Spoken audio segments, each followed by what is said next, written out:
Goeiemôre gemeente, baie welkom vanmôre ook hier in die erediens. Dit is so wonderlik om julle vandag weer hier te kan verwelkom. Ons is dankbaar dat julle hier is.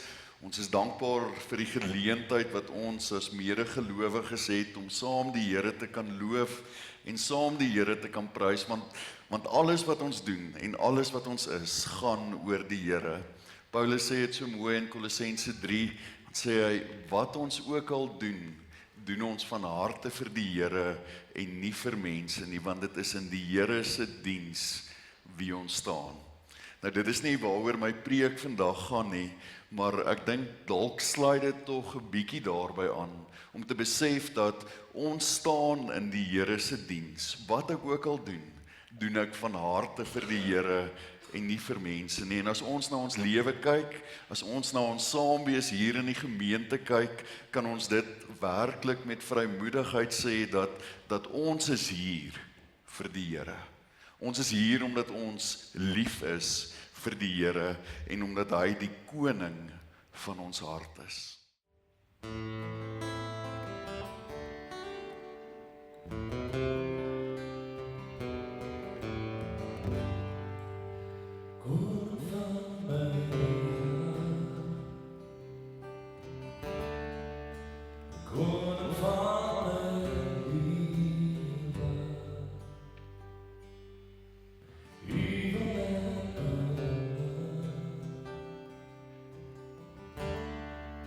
He loves the sun.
al die kinders wat wil vorentoe kom, kan vorentoe kom.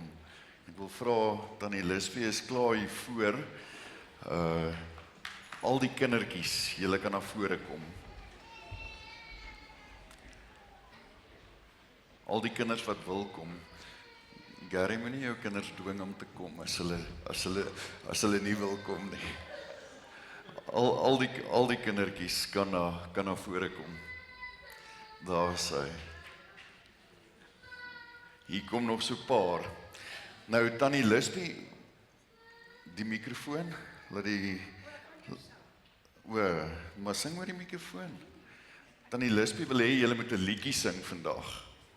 'n liedjie sing. Hier kom nog 'n paar maats. Almal van julle is welkom. Goed, so julle het nou gehoor julle gaan 'n liedjie sing. Wat 'n liedjie dink julle gaan julle sing? Wat 'n liedjies ken julle? Ons het hom al baie gesing. Maar ons gaan 'n ander liedjie vandag sing. As julle hom nie ken nie, dan gaan ons hom leer, maar ek dink julle ken hom. Dink jy ken hom? Hæ, Fonnie? Hoor daar by Tannie Lispie. Lees jou Bybel, bid elke dag.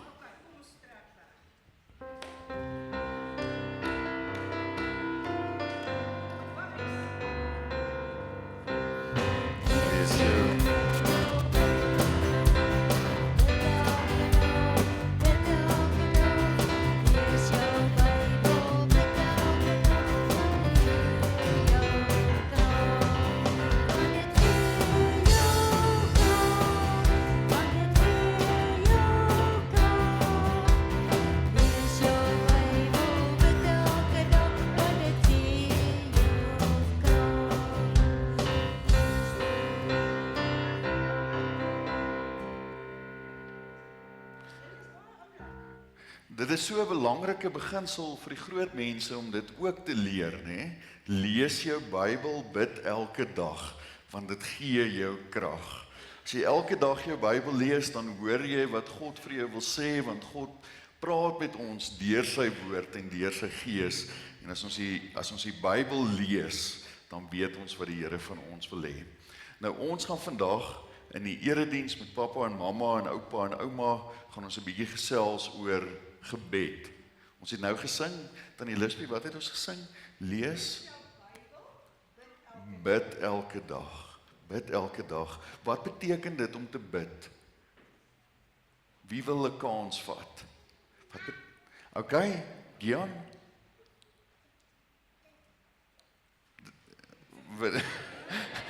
Dis okay. Ek kan sien jy weet wat dit beteken om te bid. Wie, Jurgens, jy wil iets sê? Nou is hy ook stom.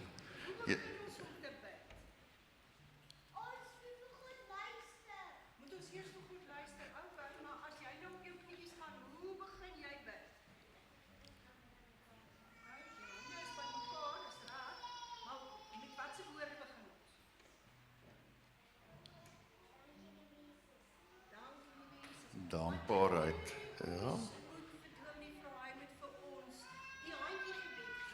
Die handjiegebed, ek het dit al met julle gedoen.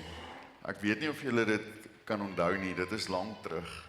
Weet, hier dalk so 1 of 2 van julle wat die handjiegebed onthou, maar as ek verkeerd is, help my reg. Hou julle handjies so. OK, wat se vinger is hierdie? Jou duim. So dit beteken, jou duim is die naaste aan jou.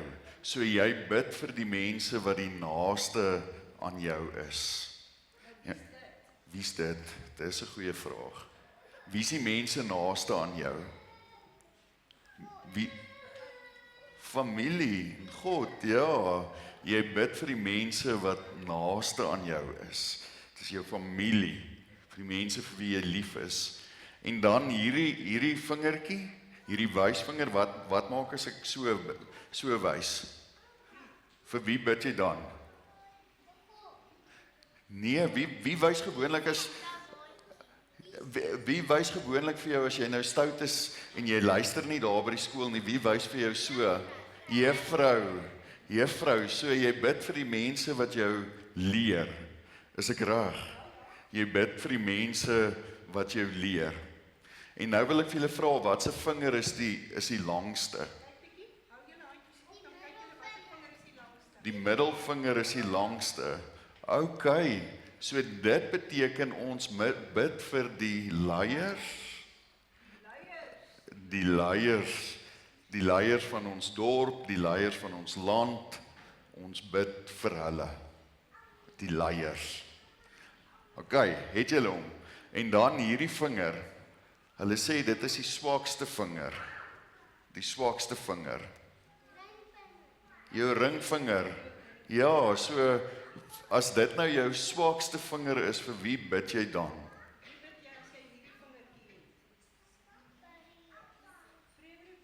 Vir die mense wat siek is, wat swak is, wat nie kos het nie, en wat nie kan loop nie, so ons bid vir hulle. En wat lam is. Ja, so ons bid vir die siek mense, die mense wat swak is, die mense wat nie kos het nie. En dan hierdie pinkie, hy is die kleinste. Die pinkie. Vir jou. Jouself.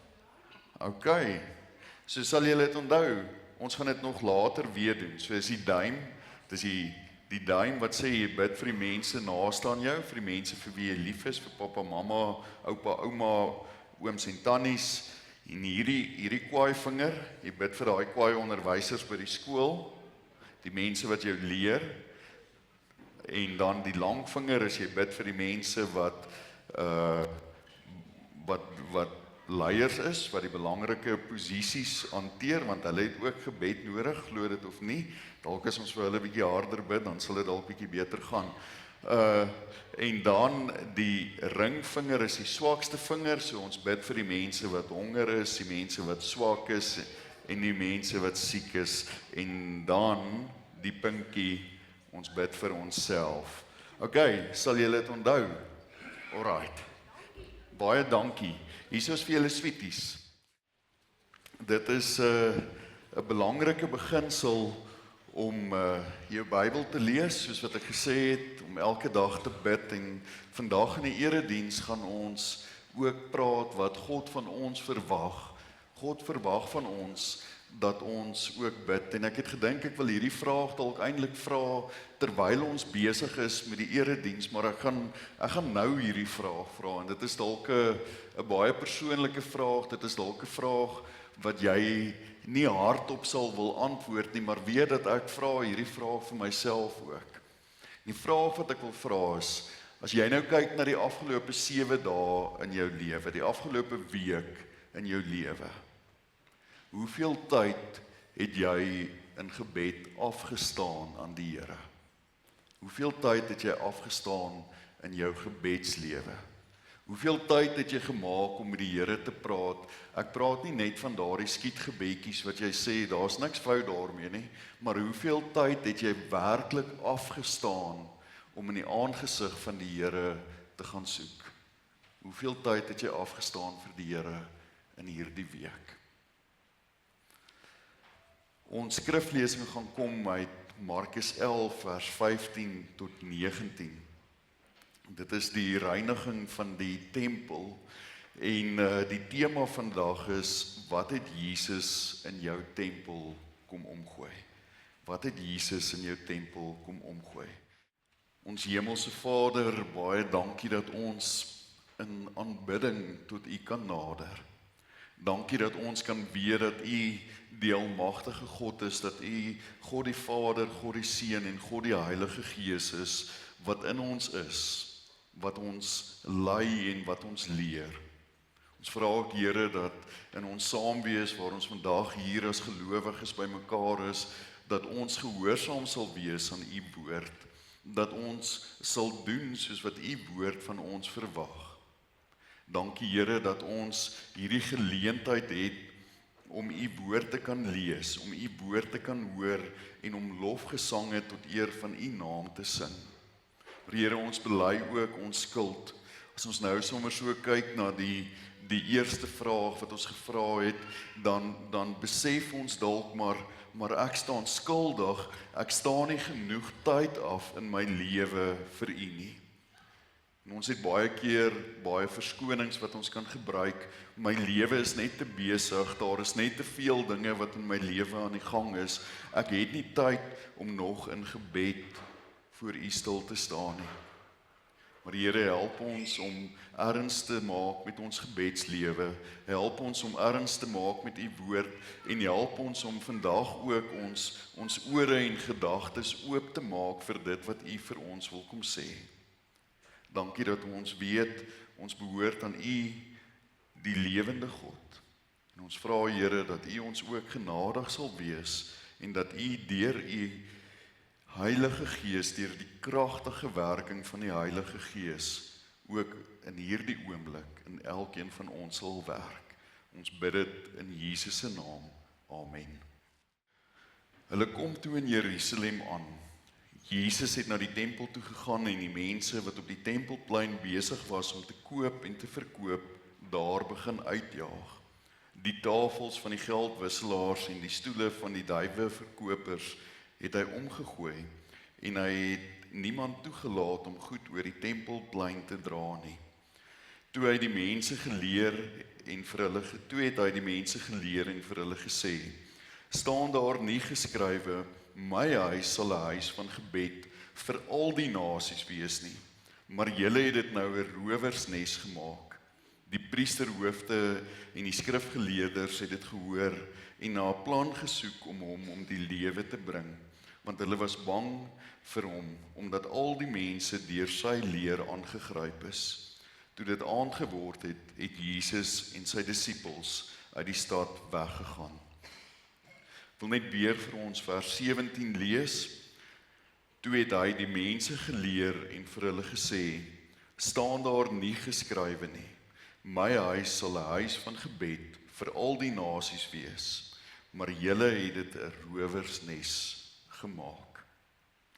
In hierdie gedeelte wat ons gelees het, was dit eintlik 'n gewone dag in die tempel in Jerusalem. Dit was net so voor Paastyd en daar het baie mense van ver af gekom om offers vir God te bring. En hierdie offers het ingesluit diere. Jy het lammetjies geoffer of bokke geoffer of duwe geoffer. En dan was daar ook 'n spesiale tempelbelasting wat jy moes betaal. Maar in die voorhof van die tempel, dit was nou die gedeelte waar almal kon inkom, selfs die mense wat nie Jode was nie, kon daar in die tempel ingegaan het. En Jesus het daar opgedaag, daar in die voorhof van die tempel. En hy het gesien hoe lyk dit in die tempel. Hy het gesien hoe gaan dit in die tempel. Die tempel het ontaard in 'n besige markplein. Daar was mense wat verkoop het, wat diere verkoop het vir die mense wat nie diere gebring het nie, sodat hulle daar diere kan koop om vir God te offer. En daar was ook geldwisselaars gewees, want jy kon nie met die Romeinse darius of met die Romeinse geldeenheid jou spesiale tempelbelasting betaal nie. So jy moes jou Romeinse geld omruil vir tempelgeld. En hierdie geldwisselaars en hierdie mense wat die verkope gedoen het, het vreeslike dividende gevat by die besoekers wat daar aangekom het. Hulle het hulle eintlik verneek. Vir hulle het dit gegaan om net meer geld bymekaar te maak. Hierdie mense wat nou van ver af kom om hulle uit te byt, om meer geld vir hulle self bymekaar te maak. En toe stap Jesus daarin en hy sien die mense se harte. Hy sien die mense se harte is nie meer by God nie. Hy sien die mense se harte is by eie belang. Dit het 'n gejaag na geld geword en dit het 'n hele verneekspil geword daar in die tempel. Die tempel wat veronderstel is om die heilige plek te wees, die plek waar jy God aanbid, daar gebeur dit dat dit in 'n hoornes, in 'n gemors ontaard, in 'n geraas ontaard. En dit het Jesus nie aangestaan nie.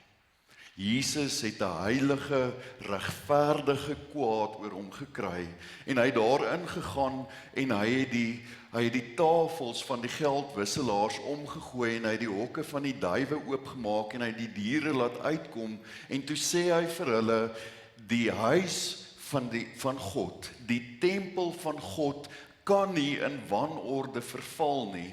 Die tempel van God is 'n plek van aanbidding, maar nou het julle dit 'n plek gemaak waar julle kan handel dryf. Nou het julle dit 'n plek gemaak waar julle ander mense kan verneek en ander mense kan uitbuit en God sê dit is nie wat ek van my tempel verwag nie. Dit is asof die vyand in die tempel ingedring het. En dit laat my dink aan die verhaal van die groot muur van China. Dit het eeue geneem om hierdie groot muur op te rig. Eeue. En dit was 'n muur wat basies ondeurdringbaar was. Jy kon nie sommer oor daardie muur klim nie en jy kon nie sommer net deur daardie muur gaan nie. Maar tog het die vyande van China keer op keer in China ingegaan. Waar het die fout gelê? Die fout het gelê daar by die poorte, daar by die hekke, daar waar mense gewerk het, daar het die fout gelê, want mense is eenvoudig omgekoop en dan het hulle ingegaan in China in. Die vyand het op so 'n manier ingegaan in China in. So die swak plek was by die mense. Die swak plek was by die tempelpoorte en ek wil vandag vir jou vra, waar is die swak plek in jou geestelike lewe? Waar is die swak plek in jou geestelike muur? Is dit nie dalk omdat jy nie tyd maak vir gebed nie? Is dit nie dalk omdat jy nie tyd maak om die woord van die Here te lees nie? Want as jy nie tyd maak vir gebed nie, as jy nie tyd maak vir die Here nie, dan is dit juis die plek waar die vyand gaan inkom. Dit is die maklikste aanvalsposisie vir die vyand. As jy nie waak in gebed nie. As jy nie seker maak dat jou gebedslewe die belangrikste faktor in jou lewe is nie. As jy nie tyd maak om in die teenwoordigheid van die Here die aangesig van God te gaan soek nie. En dan wonder ek baie keer, hoekom gaan dit met die kerk soos wat dit gaan? Hoekom is daar soveel ellende as ware in die kerk in Hebreë? Hoekom gaan dit soos wat dit gaan? En die probleem is dat die kerk het verval in biddeloosheid.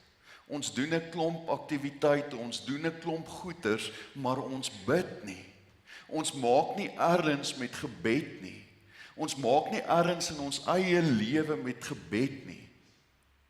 Daarom is daar soveel krisisse in die kerk.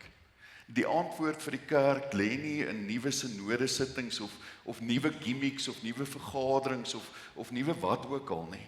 Die antwoord vir gebed lê in mans en vrouens en kinders wat bid, wat erns maak met gebed. Daar het 'n joernalis op 'n stadium vir die bekende Amerikaanse prediker Dr. Billy Graham gevra, wat gebeur tydens jou dienste? Want elke keer wanneer ek 'n diens van jou bywoon, dan kom ek agter dat die Heilige Gees besig is om te beweeg. Dan kom ek agter dat mense bewus raak van hulle sonde. Dan kom ek agter daar gebeur iets en hy vra vir hom, wat is jou geheim? En Billy Graham het geantwoord en gesê, ek het 3 geheime. Die eerste geheim is gebed. Die tweede geheim is gebed. En kan jy raai wat is die derde geheim? Gebed. Gebed. God werk deur gebed. God wil hê dat jy sy aangesig in gebed moet gaan soek. God wil hê dat jy in gebed met God moet gaan praat. God wil hê dat jy in 'n verhouding met God staan. God wil hê dat jou verhouding met hom die heel belangrikste is. Maar baie keer is dit ook in ons lewe soos wat dit in die tempel gegaan het. Dit gaan net oor eie belang, dit gaan net oor die eie ek. Alles gaan oor myself, my besigheid, my boerdery, my werk, my huis. Dis al waaroor dit gaan, maar ons plaas God ver weg van wat die belangrikste is in ons lewe. God is nie meer die middelpunt in ons lewe nie, en daarom gaan dit met ons soos wat dit met ons gaan. In 1 Korintiërs 3 vers 16 sê die Bybel baie duidelik vir ons. Paulus vra eintlik die vraag, weet julle dan nie dat julle 'n tempel van die Heilige Gees is nie? Weet jy nie dat jy 'n tempel van die Heilige Gees is nie? Weet jy dit nie? En wat wil God van sy tempel hê? Hy wil hê dat God se tempel, God wil hê sy tempel moet bid. Moet bid. Dit is wat God van sy tempel wil hê. Is ek en jy 'n huis van gebed? Is ons 'n tempel van gebed? Bid ons regtig? Bid ons regtig vir mekaar? Bid ons vir ons kerk? Bid ons vir ons gemeenskap? Bid ons vir ons skole? Bid ons vir ons kinders? Bid ons vir ons land? Bid ons vir ons wêreld? Of gaan ons maar net aan in hierdie eie selfsugtige, egosentriese lewe waar alles om my draai? Waar alles om my draai. En dit wat ek vandag vir julle sê, en ek hoop dat ek nog julle aandag het, want dit kan dalk een van die belangrikste dinge wees wat jy in jou lewe kan hoor, is dat jou lewe moet gesentreerd wees rondom die woord van God, sodat jy 'n huis van gebed kan wees. Want God praat met ons deur sy woord. En God wil hê jy moet bid. Nou, hoe moet so 'n huis van gebed lyk? Hoe lyk 'n huis van gebed? 'n Huis van gebed moet skoon wees. Nou, my vrou sal baie goed weet waarvan ek praat. Ons huis is altyd skoon. As julle ek weet nie op 'n Sondagoggend nie, maar as julle nou in die huis instap, heel waarskynlik is daai huis silwerskoon. Ek weet nie of al die beddens is opgemaak. Die huis is altyd skoon. En as daar nou mense nog kom kuier, dan word die huis nog skoner gemaak. Maar hoekom is dit belangrik om 'n skoon huis te hê? Want dit is belangrik dat jy veilig voel in jou huis. Dit is belangrik dat jy 'n veilige hawe het. Dit is belangrik dat jy daardie veiligheid beleef in jou huis. En net so wil God hê dat jou huis skoon moet wees. Hoe maak ons ons huis skoon? Ons maak ons huis skoon deur ons sonde te bely, deur ons skuld te bely, deur te sê, Here, was my skoon deur u bloed. Was my skoon, was my witter as sneeu, vergewe my sonde, vergewe my oortredinge, daar waar ek verkeerd gedink het, daar waar ek verkeerd opgetree het, vergewe my, help my, dat ek skoon kan wees, dat ek 'n heilige, skoon tempel van u kan wees. En so 'n tempel moet ook bruikbaar wees. In 2 Timoteus 2 vers 21 sê Paulus vir Timoteus, as iemand hom van die kwaad gereinig het, van die sonde gereinig het, sal hy 'n voorwerp vir besonderse gebruik wees. Dit sal vir sy eienaar, hy sal vir sy eienaar afgesonder en bruikbaar wees, voorberei vir enige goeie diens. As iemand hom van die kwaad reinig, sal jy besonders bruikbaar wees vir jou eienaar. En wie is jou eienaar? Wie is jou eienaar? Die Here is. Kolossense 3:23-24. Dit is in God se diens wie ek staan. En nou wil ek vanmôre vir jou vra, is jy bruikbaar vir die Here? Daar waar jy besig is met die dinge waarmee jy elke dag besig is jy bruikbaar vir die Here? Is jy bruikbaar vir die Here? Gebruik die Here jou. Gebruik die Here jou. Want ons vergeet baie keer dat ons 'n tempel is. Ons vergeet baie keer dat die Heilige Gees self in ons is. Ons vergeet dat die Heilige Gees in ons harte werk. Ons vergeet dat God alles van ons weet. Ons vergeet dat God ons gedagtes ken, ons woorde ken. So God luister wanneer jy woorde gebruik.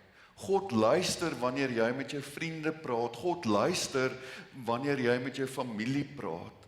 God luister. God is daar wanneer jy op die internet browse. God is daar wanneer jy Netflix kyk. God is daar wanneer jy TV kyk. God is oral by jou. Is jy 'n bruikbare tempel vir God? Is jy 'n bruikbare tempel vir God? In hierdie teksgedeelte wat ons gelees het, sien ons Jesus word kwaad. 'n Heilige, regverdige kwaad, want sy tempel moet 'n plek van aanbidding wees. Sy tempel moet die plek wees waar mense God kan gaan aanbid. En as ons na ons eie lewe kyk, verstaan jy hoekom word Jesus so kwaad? Begryp jy wat in Jesus se hart gebeur, dat hy regtig wil hê dat jy 'n tempel moet wees wat God aanbid? En dan wil ek nog iets vir julle vra. Is ons gemeente, is Rydswes gemeente 'n huis van gebed? Is ons 'n huis van gebed vir die nasies? Bid ons, is bid 'n prioriteit in ons lewe? Is dit vir ons belangrik om te bid? Is dit belangrik vir ons om die Here te nader? En nou kan jy dalk sê, maar hier is nie genoeg gebedsgeleenthede nie. Die dominee het nie genoeg gebedsgeleenthede hier in die kerk geskep nie, maar ek wil vir julle sê, die opdrag is nie alleen op die dominee gefokus of op die kerkraad gefokus nie, die opdrag is op elkeen van julle gefokus om 'n huis van gebed te wees. Wil jy hê die wêreld moet verander? Wil jy hê daar waar jy 'n krisis het in jou werk, daar waar mense besig is om die werk en die Here te verlaat, hoekom begin jy nie daar 'n gebedsgroep nie? Hoekom gaan soek jy nie die aangesig van God daar in gebed nie? Hoekom bid ons nie meer in ons gemeente nie? Ons het 'n pragtige kerkgebou wat baie keer oop staan waar mense kan kom bid. Ons het 'n gebedskamer waar mense kan kom bid en jy hoef nie eers daar te wees om te bid nie, maar bid net. Dit is wat die Here van jou verwag. Bid vir die nasies, bid vir die mense rondom jou. Bid sonder ophou. Vandag sê God vir ons gemeente van Rydswes, ek wil hê dat julle 'n huis van gebed moet wees. In Matteus 26 vers 40 het Jesus vir sy disippels gevra, kan julle nie eers 1 uur saam met my waak nie? Ons is baie keer hierso net vir 'n uur in die kerk en dan sit hier nog baie keer mense wat slaap in die kerk, maar kan jy nie net 1 uur gefokus wees op die woord van die Here nie? Kan jy nie net vir 1 uur jou instel in gebed nie? Is dit te veel gevra? Is dit te veel gevra? Die bekende prediker Charles Spurgeon was ook op 'n keer amper soos Dr. Billy Graham dieselfde vraag gevra, hoekom is daar so kragtige werking wanneer jy in jou eredienste? En Charles Spurgeon het niks gesê nie, maar hy het daardie persoon gevat daar na die onderkant van die kansel toe, was daar 'n groot kelder gewees, en toe hulle daar by die kelder instap, toe is daar 500 mense wat besig is om te bid. En toe sê hy, dit is die kragstasie. Dit is die kragstasie. Wil jy hê jou lewe moet verander? Wil jy hê jou samelewing moet verander? Wil jy hê jou gemeente moet verander? Begin om te bid. Begin om te bid. My heel eerste kollega, baie van julle sal hom goed ken, Dominee Piet Fourie. Hy was voorheen hier by Moedergemeente gewees en ons het saam 'n wijksbijeenkoms gehou toe ek nog in Bethlehem was. En een van die tannies daar vra vir hom, Dominee, maar wat kan ek doen? Ek sit in 'n rolstoel. Ek kan niks doen nie. Toe sê hy vir haar, die belangrikste ding wat jy kan doen, is om te bid. Is ons bereid om 'n huis van gebed te wees? Want jy sien, om te bid is om 'n verhouding met God te hê. Die krag lê by God en hy wil hê jy moet bid.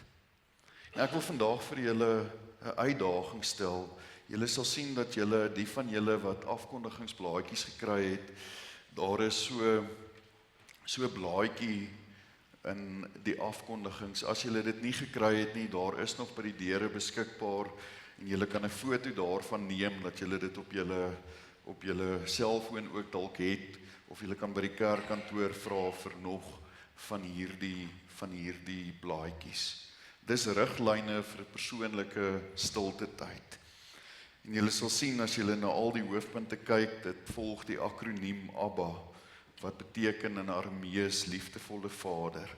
Jy begin deur te bid, aanbidding te vra, aanbidding te betree die heilige ruimte van God, en dan is daar 'n klomp teksgedeeltes wat jy kan lees, sodat jy kan besef met wie jy in gesprek is. En dan bely jy jou sondes, die volgende stap, jy gee jou foute 'n naam. Julle sal sien daar is 'n riglyn vir dit alles. En dan jy bedank God, jy verwoord jou dankbaarheid aan God. En dan die laaste punt is afsmeek.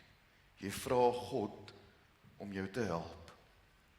En ek wil julle vra om vir 7 dae hierdie blaadjie te gebruik. Net vir 7 dae. Vir 1 uur op 'n dag. Om vir 1 uur stil te word en hierdie blaadjie te gebruik in jou gebedslewe. Om te bid en om tot God te nader, sodat jy God se stem sal hoor. Is jy bereid om 1 uur van jou dag af te staan in gebed? So maklik om 'n storie op die televisie te kyk of op Netflix te kyk of waar ook al te kyk wat baie maklik meer as 'n uur van jou tyd vat, maar dit is so moeilik om net 'n uur in gebed tot God te nader. En ek wil jou uitdaag, gebruik hierdie blaadjie 7 dae 'n week, net vir hierdie week. 1 uur. 1 uur, staan 1 uur van jou dag af en word stil voor die Here. Is dit te veel? Is dit dalk soos toe Jesus vir sy disippels gevra het, is 'n uur te lank vir julle om saam met my te waak? Maar ek wil jou uitdaag, gebruik hierdie week veral. Gebruik hierdie week veral om te bid en jy sal sien hoe jou hart verander teenoor ander mense. Jy sal sien hoe dat jou hart verander. En jy sal sien hoe dat die Heilige Gees in jou lewe werk. Ek wil nie vandag afsluit met 'n gebed nie, maar ek wil vra dat die musiekspan na vore sal kom, en dan wil ek hê dat ons die Onse Vader sal sing as gebed. Dit is God se gebed vir sy kerk, vir sy kinders.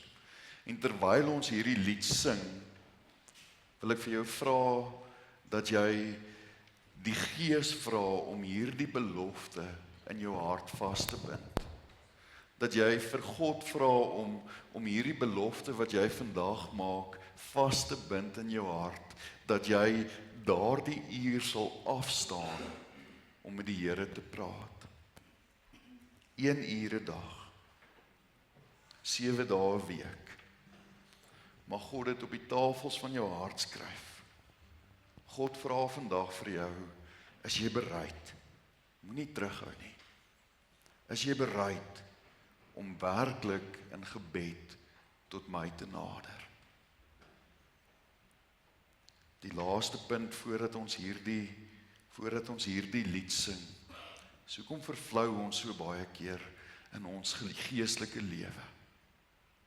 Dit is omdat daar's baie redes, maar daar is net een rede wat ek wil uitlig. Dit is omdat ons nie gedissiplineerd bid nie. As ons kyk na Jesus se lewe toe hy hier op aarde was, hy was ten volle God en hy was ten volle mens en hy was sonder sonde. Maar hy het gedissiplineerd gebid. Hy het kort gaan bid. Wil jy nie ook vandag hierdie uitdaging in jou lewe aanvaar en te sê, Here, ek gaan bid. Ek gaan bid en ek gaan bid. Ek gaan die wil soek. Ek gaan in die teenwoordigheid buig. Ek gaan die aangesig soek. Kom ons staan en dan sing ons die Onse Vader as gebed.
Die genade van ons Here Jesus Christus, die liefde van God, ons Vader, die teenwoordigheid van die Heilige Gees sal met elkeen van u wees en bly. Amen.